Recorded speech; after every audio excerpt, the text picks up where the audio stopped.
Arg! Ahoy there, matey! Welcome aboard the world of boating. Please stand clear of the doors.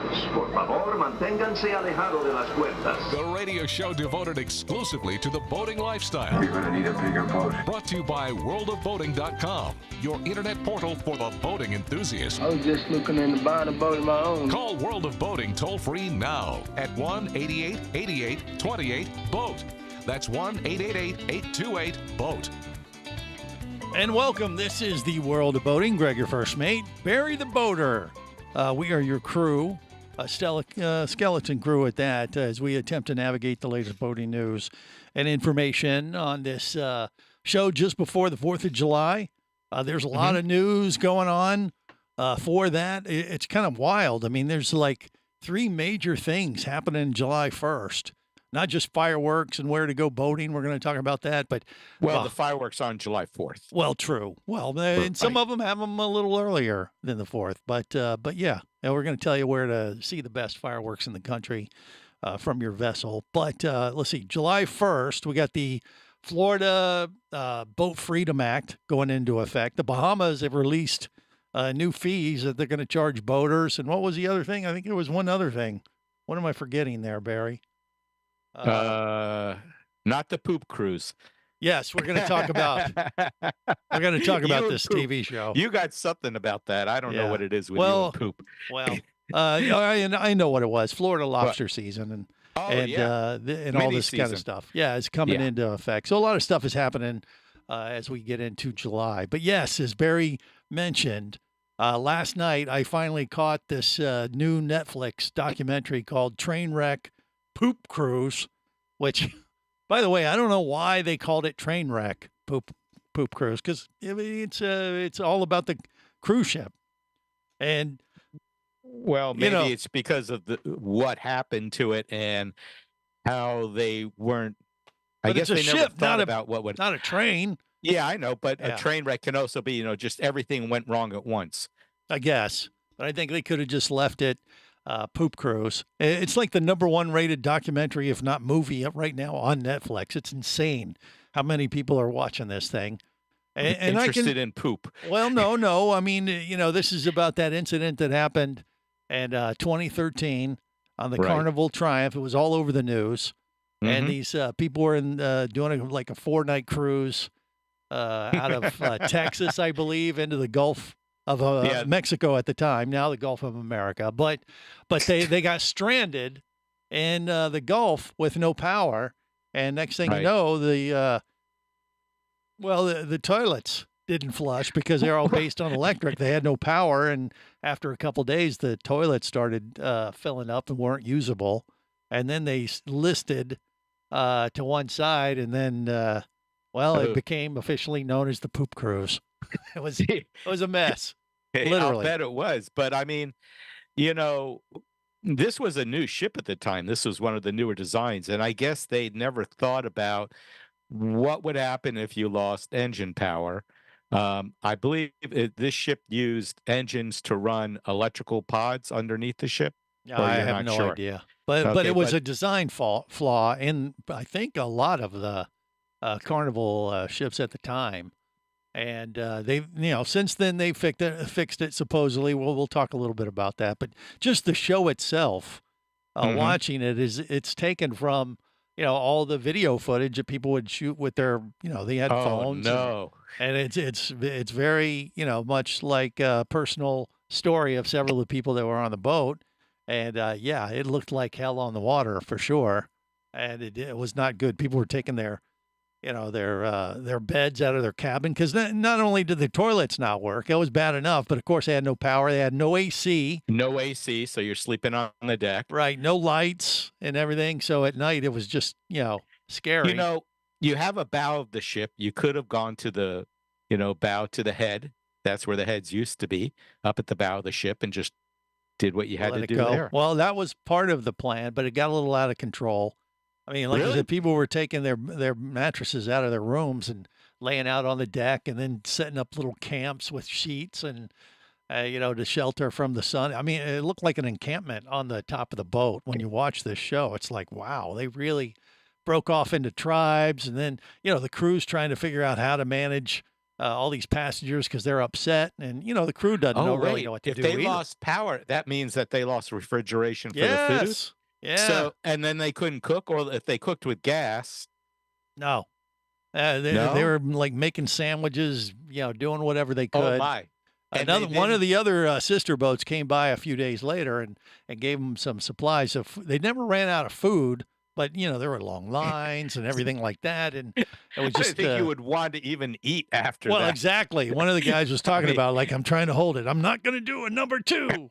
Are you kidding me? Yeah, and he finally had to figure out a plan, and that's one of the storylines. Well, I mean, some people have, are a little shy when it comes to that kind of stuff. Away. No, you well, but people were going stir crazy because this ended up lasting like 5 days, or I think maybe 5-6 days without power.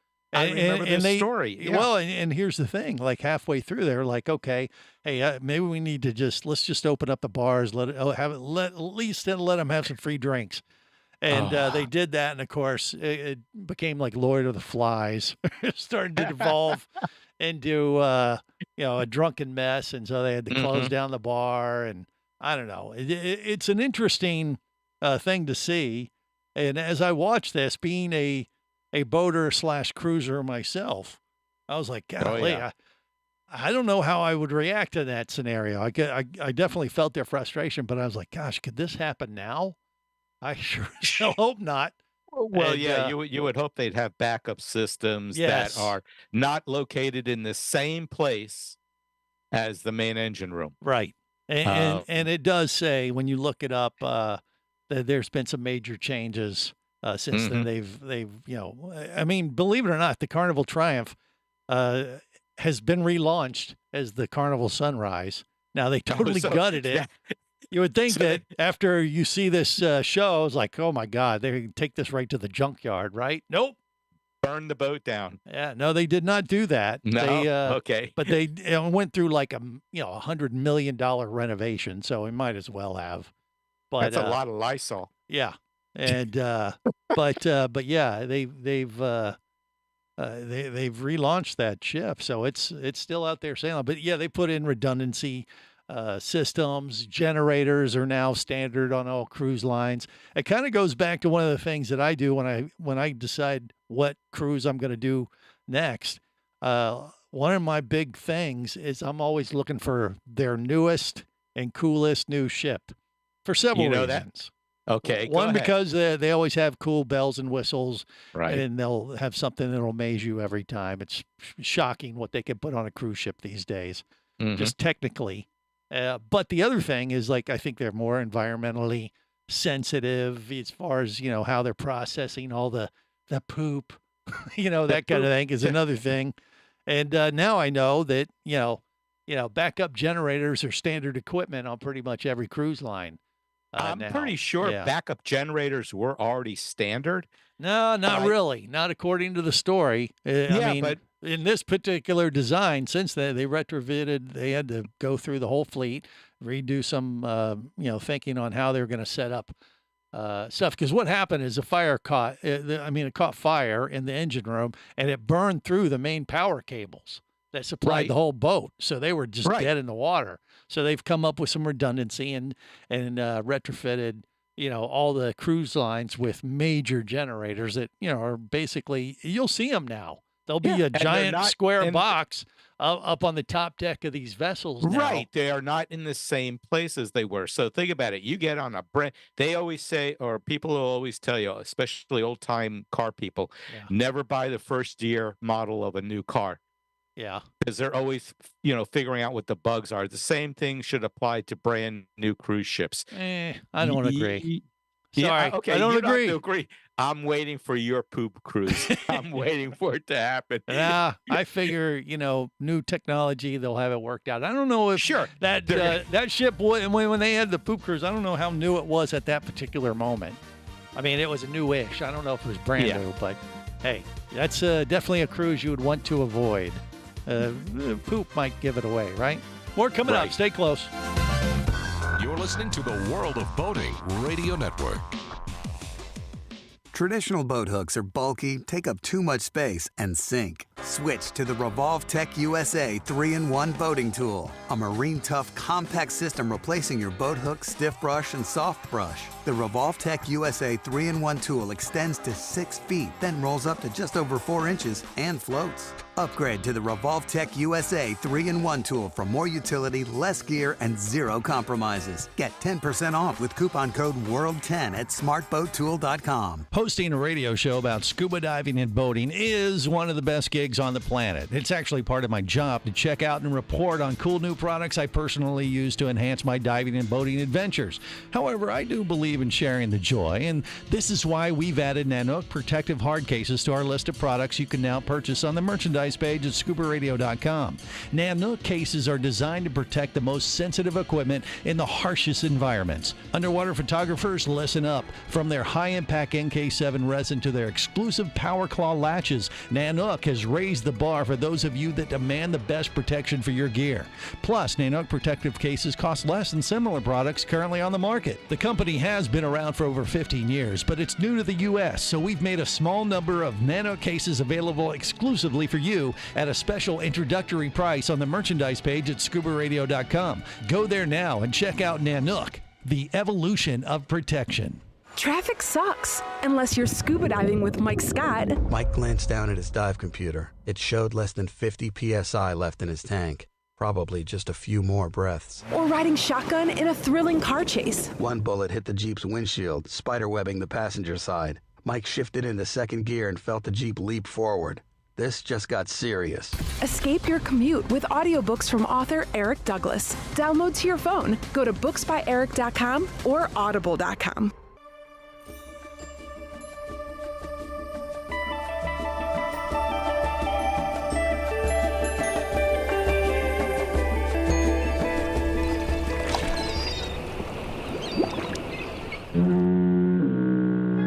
Successfully navigated the Sea of Commerce and now are clear to cruise with the world of boating. I do like the water. The radio show devoted exclusively to the boating lifestyle. The sun, the sea air, good friends. Brought to you by worldofboating.com, your internet portal for the boating enthusiast. I used to have a boat. You did? Yeah, she was pretty damn sweet, man. I love that boat. So why'd you lose it? Sometimes the things we love aren't long for this world, Bird. Especially when your alcoholic ex-wife gets drunk and falls overboard and drowns. This is the world of boating. Greg, your first mate. That's me, along with Barry the boater, rounding out the crew as we attempt to navigate the latest boating news and information just before the 4th of July. Hopefully you're not getting ready to board a holiday cruise that ends up being the poop cruise. But what? What, I was reading about the upgrades that Carnival did, and one of them, I don't know if you've ever mentioned it, is that they now have standard in each stateroom a 5-gallon bucket with a little toilet seat for emergency use. Rumor and innuendo. That's what Barry the boater likes to ramble with sometimes, and that's fine. That's just it would work. It's better than what they offered them back then, which was red. Hazardous waste bag. Hey, go poop in this. No.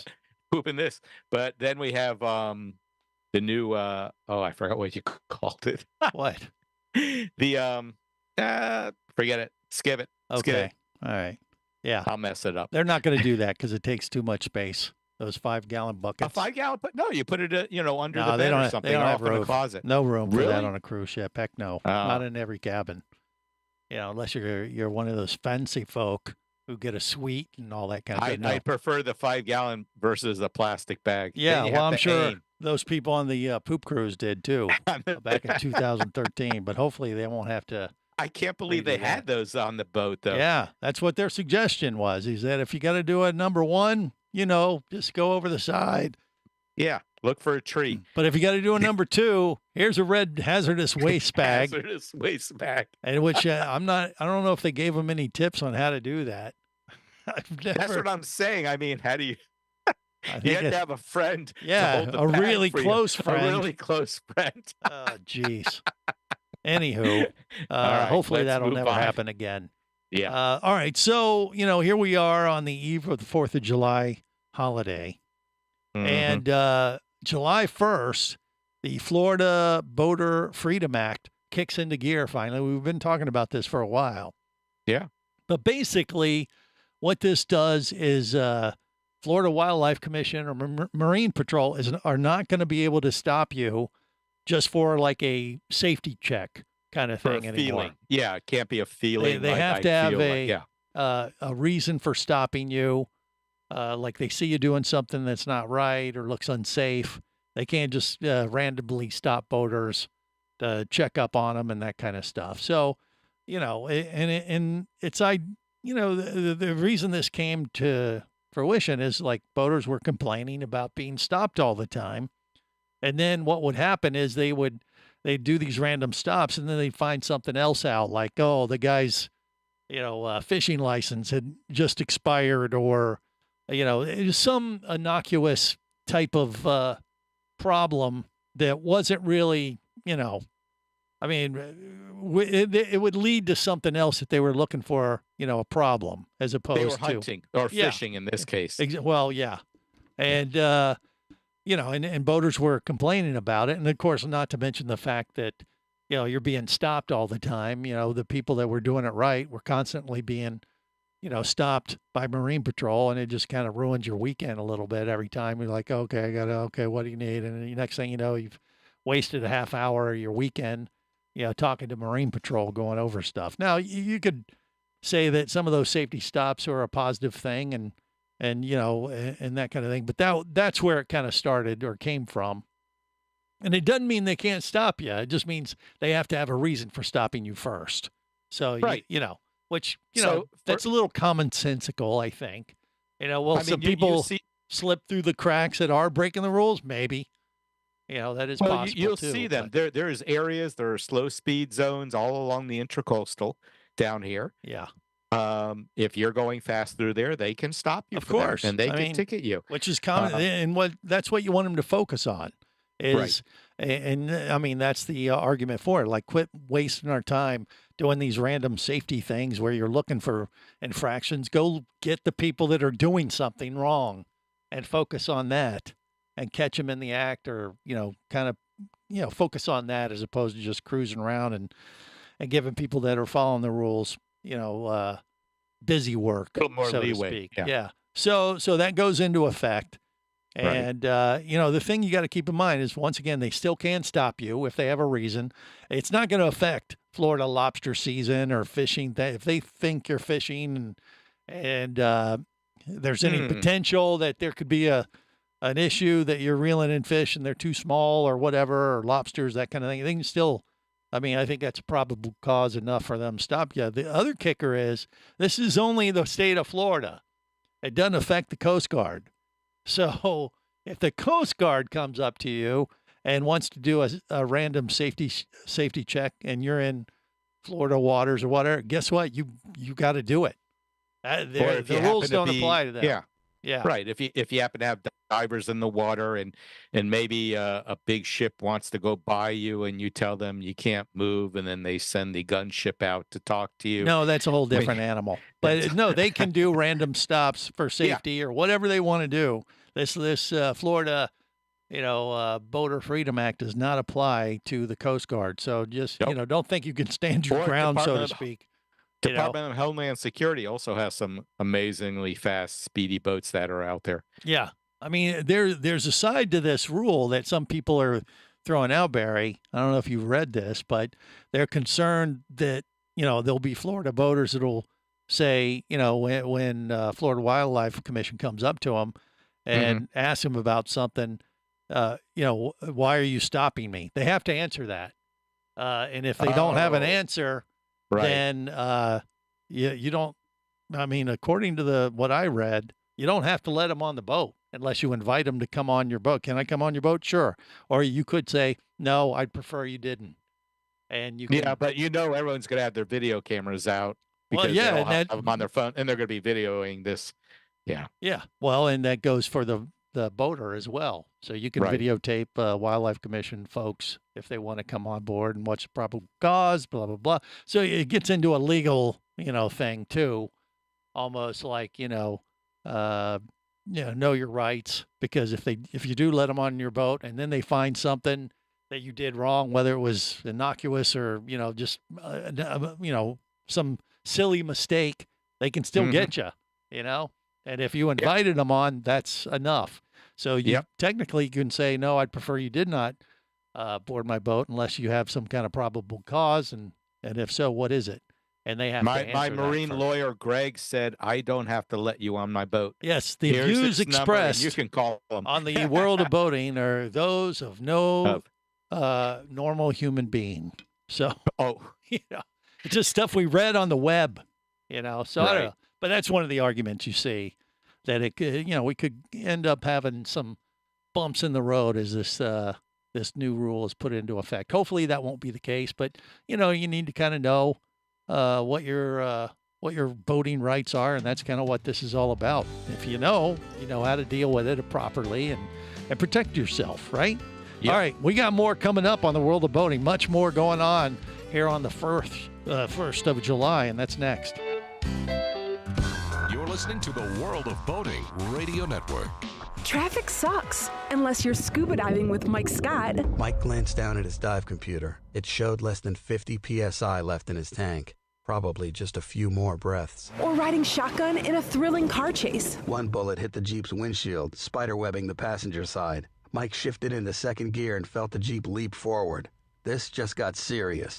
Escape your commute with audiobooks from author Eric Douglas. Download to your phone. Go to booksbyeric.com or audible.com. Do you have a message or product you need to share with the boating world? Well, look no further than the World of Boating radio show. Just like you, thousands of boating enthusiasts are hearing this message, and we could be talking about you and your product or service as early as next Saturday. Remember, a terrible thing happens when you don't advertise. Nothing. Go to worldofboating.com, send us an email, and let's get to work to make your marketing message matter.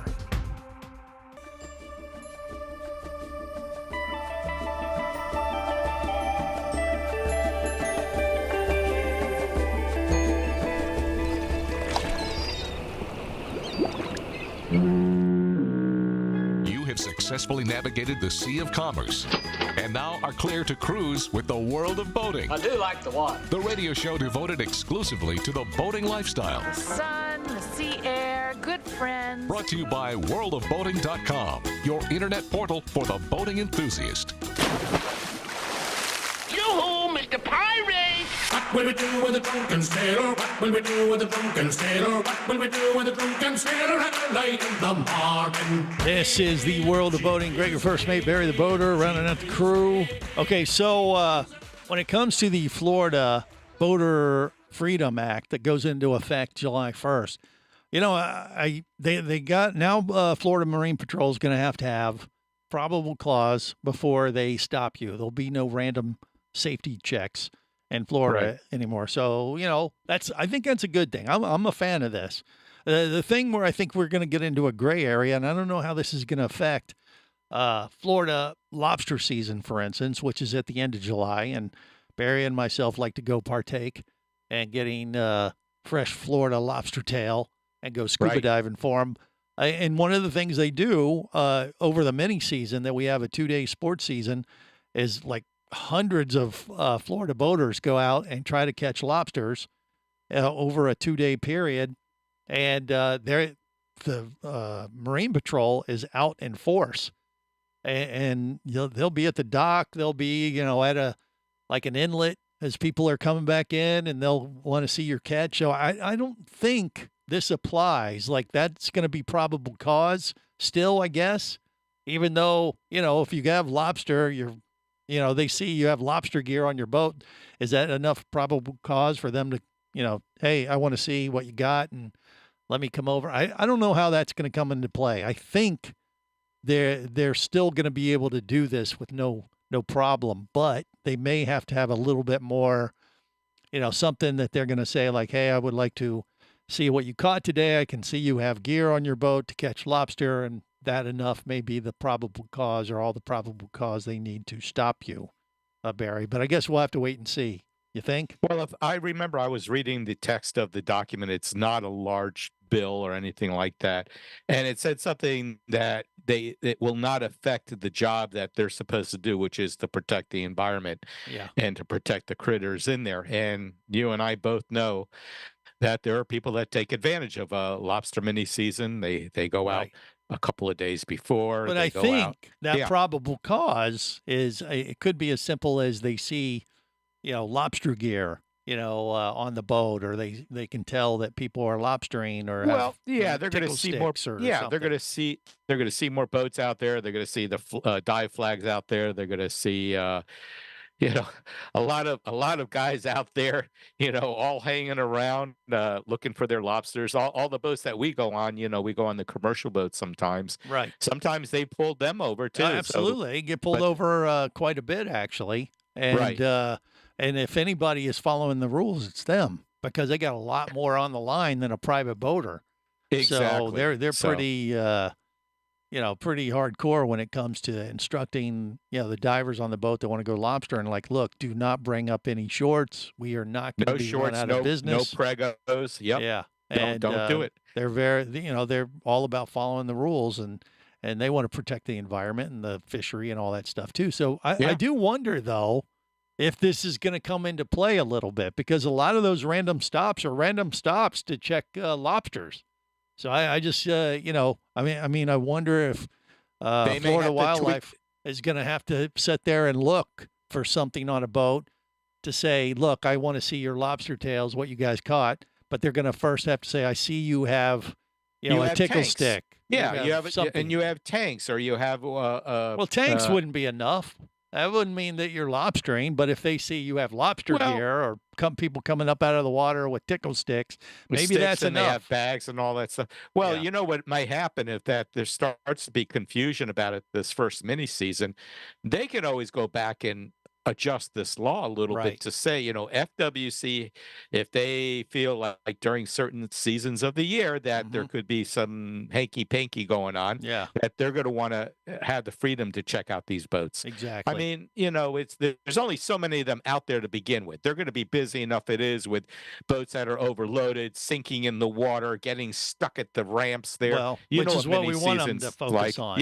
Yeah. Right. I mean, I've always thought, honestly, the random lobster tail check, I honestly thought, I was like, well, especially when it's a charter boat, like when you and I go out, we go on a big operation, they know the guys, they even know the boats, but they still do it sometimes. And I'm like, why are you guys doing this? These guys are, doing their own thing. Are you really got to be up their butts too?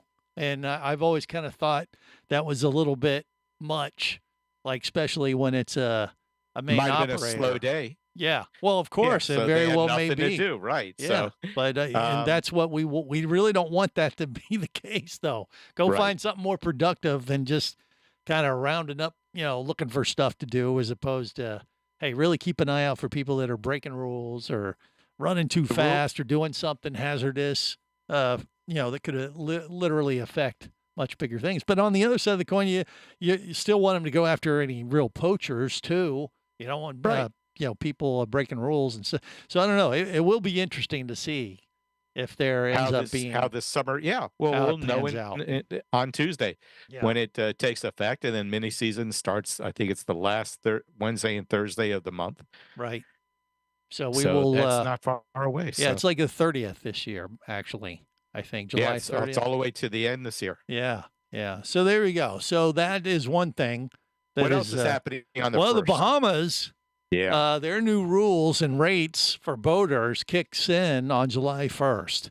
And this, I'll tell you what, I love the Bahamas.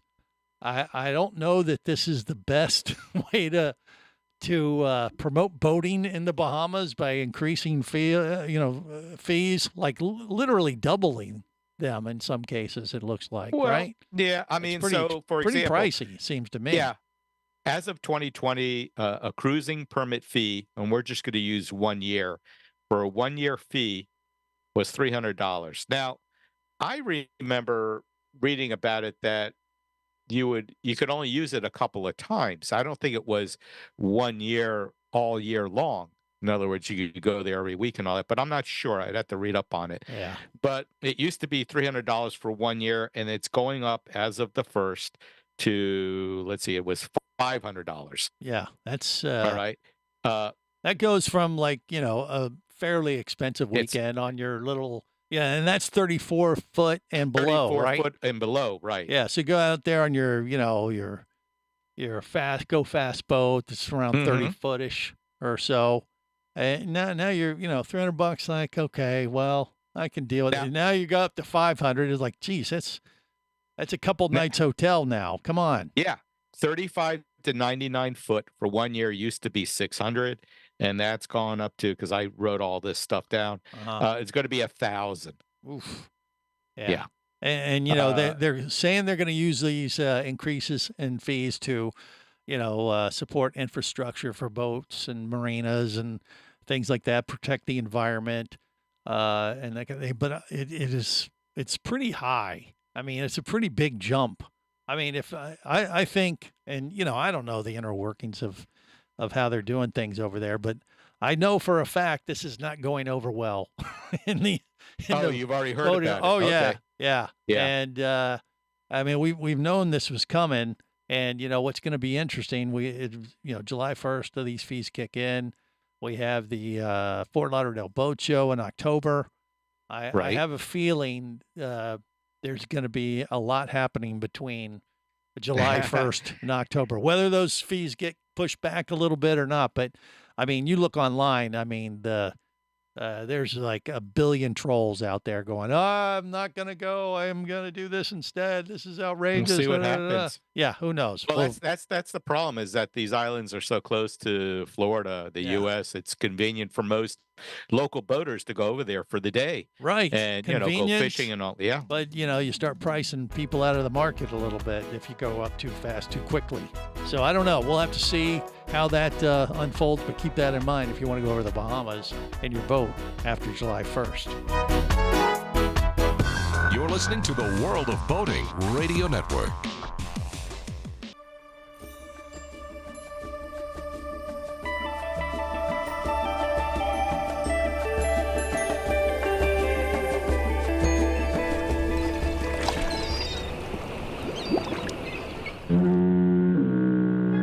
Successfully navigated the Sea of Commerce and now are clear to cruise with the World of Boating. I do like the water. The radio show devoted exclusively to the boating lifestyle. The sun, the sea air, good friends. Brought to you by worldofboating.com, your internet portal for the boating enthusiast. You can't have 5 people or 10 people in a boat. So if it is a family of 4 or 5, like husband, wife, and kids, they're going to have to pick 2 of them at a time. They would, yeah. Okay. Yeah. Hey, Greaseball, where did you get the right to tell me how many people can come on my boat?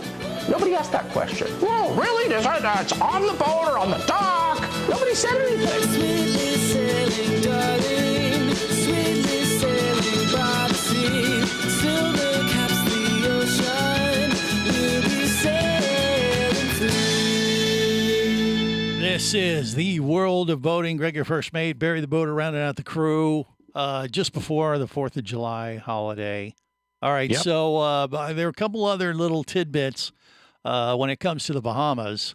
July 4th or July 1st, they got some new fees kicking in, but some other stuff. You got to have what, AIS on your You'll yacht? have to have, yacht well, any boat that's over 50 foot is going to have an AIS system. Now, I didn't see where it said AIS transmitter, but I would assume it's a transmitter. Yeah, it has to be on. They do. Yeah. Yeah, you have to have it on your entire time when you're in Bahamas waters. That starts July 1st. They want to start seeing who's going over there, because I think a lot of boats there are a lot of islands out there that you can go to and no one will ever see you. So yeah. Well, and by the way, the days of going over there and you figure just drop anchor and not take a slip at one of the Bahamian marinas. Nope. Right. You're going to get a fee for that now. There's an anchor fee too.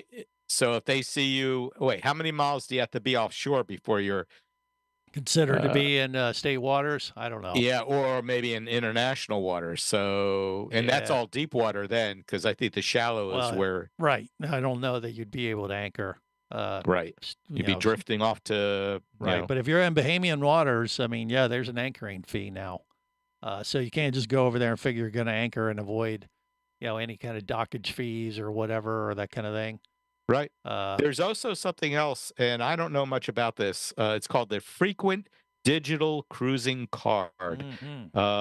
It's valid for 2 years. The FDCC requires custom check-in and payment of any additional fees and ranges from you sitting down $1,500 for boats to 34 feet, $2,500 for boats 34 to 100, and the fee for boats larger than 100 feet will be $8,000. Right. But it's good for 2 years, so I guess this is sort of like the gold card to get in. Well, it's kind of like TSA Pre in a way for Bahamian customs. So they're setting up a system kind of like how we have TSA Pre at the airports.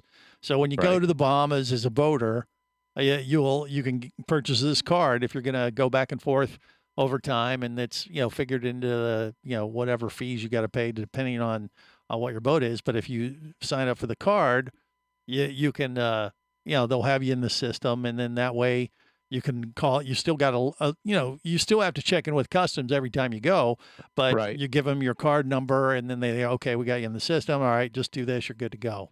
So they're trying to streamline the process to go over to the Bahamas in your boat and get processed quicker. And I think that's a totally good. That's a great thing. Yeah.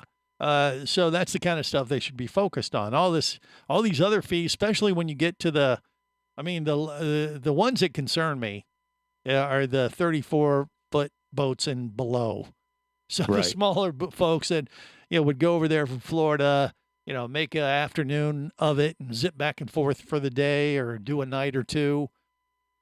Those are the folks that I think are really going to be upset about this. I mean, don't get me wrong. Everybody's doesn't like to pay more money. It doesn't matter if you're a 50-foot yacht and above or below. But the smaller boats, or especially the ones that just are going over there for a fun little weekend run. I mean, I just really wonder if this is going to create some problems for them, long term, or maybe they don't. It may be a way to control traffic a little bit more, and they won't get less of it. But I don't know. I think it's they're ramping it up too drastically from what I look at when I look at these numbers, and I understand they got to raise money. I don't, look. When it comes to, the political structure and how the Bahamas runs their country, that's totally up to them. And I totally get it and I respect it.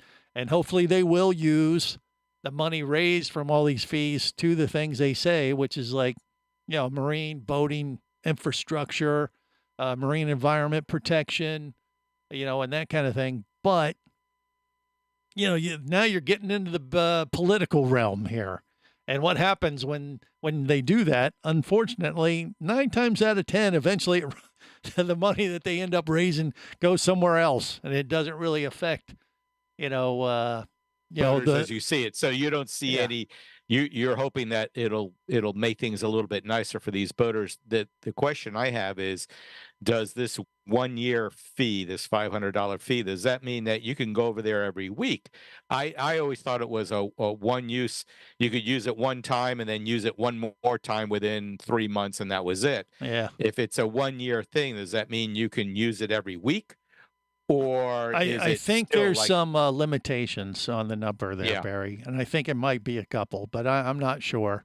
They're changing things a little bit, and that's why you kind of really need to, cross your T's and dot your I's, because there's a good chance you might get hit with a fee you did not expect. Just like I said, the anchoring fee, I think that's kind of new.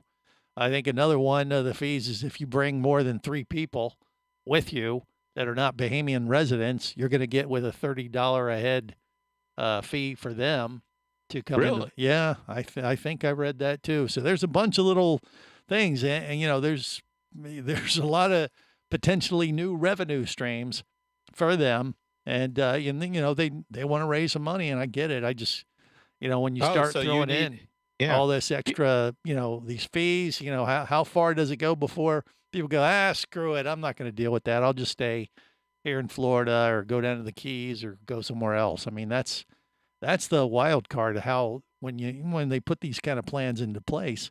I mean, I know, like I said, you just look up online about these fees. People are like up in arms, and it's one thing to complain online, and we'll see what happens. When this is actually kicked into gear, and see if it actually does affect the number of people that do it. I don't know. We'll have to wait and see, and then they'll make adjustments if they need to, or heed the screams and the yells and the pain from the boating community, and maybe adjust things if you make enough noise about it. I don't know. It's going to be something interesting to watch. Okay, these fees have to do, and they say 3 months. They mean staying there for 3 months, or staying there for a year.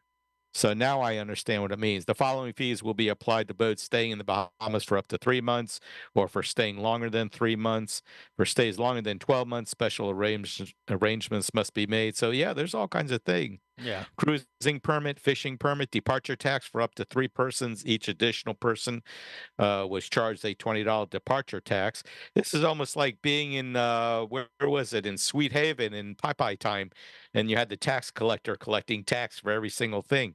There was a. I have no idea what you're talking about, but I would gladly pay you Tuesday for a hamburger today. Yeah, something like that. Right. But anyway, yeah, all the inner workings of this, we're just kind of glossing over it.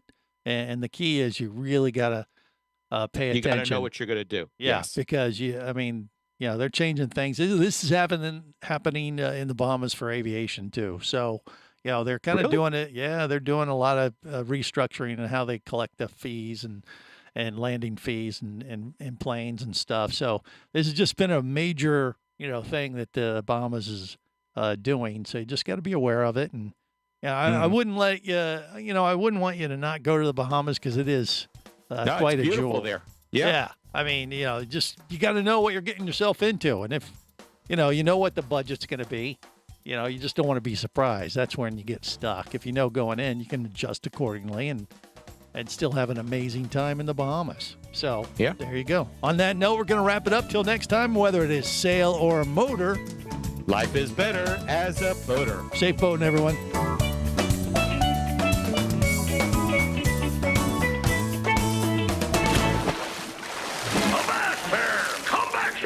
Barnacle-bitten swab. World of Boating is brought to you by worldofboating.com, your internet portal for the boating enthusiast. Any of this getting through to you, son? World of Boating is a production of Overboard Entertainment Incorporated. Computer standing by. Remember, you can listen live or to archives of past shows worldwide over the internet at worldofboating.com. Computers can do that? So tell a friend and come aboard every week for the World of Boating. This is so great. I can't wait. I'm getting goosebumps. Feel me. Feel me. The radio show devoted exclusively to the boating lifestyle. TTFN, ta-ta for now. The opinions you just heard on the World of Boating are those of the hosts, callers, and guests. They are not necessarily those of any station or network, its management, or advertisers. What are you being such a weenie for? While on the water, your safety and the safety of many others depends on you. So boat smart and operate your vessel only after receiving the proper training and instruction for your area. There is a fine line between genius and madness. Have any questions or comments? Feel free to do so via the web at worldofboating.com.